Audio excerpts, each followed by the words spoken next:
The opening paragraph of the book of Acts declares clearly and solidly that it's a sequel. There has been a previous book, and this one continues the story. Now, N.T. Wright points out that it even suggests a kind of title, The Deeds and Teachings of King Jesus, Part 2. And at first sight, this is a strange title, since Jesus himself only appears during the first 9 verses of the first chapter.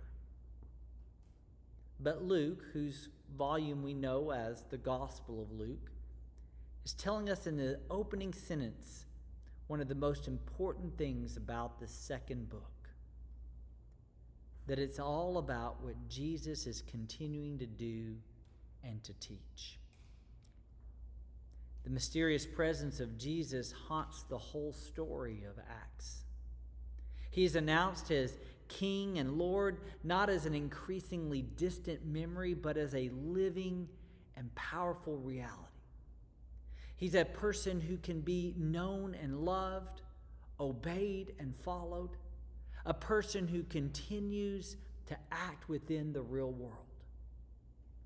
We call the book the Acts of the Apostles, but perhaps we should think of it as the Acts of Jesus 2.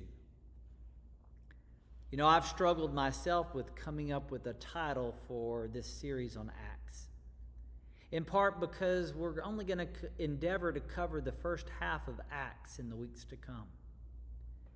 And secondly, it's as the opening verses of Acts suggest, from Jesus himself no less, that this is not just a continuation of Luke's story or of Jesus' story or even the story of the Acts of the Apostles. There's a very clear call to action from Jesus to disciples of the first century and we, the disciples of the 21st century. And that's to be his witnesses in the world. So I hope you'll join me this Sunday at 10 a.m. as we dive into our new series. We're calling it Acts Part 1, We Are Witnesses. And this Sunday, as we get started, we're going to look at the prophet of the long road. See you Sunday.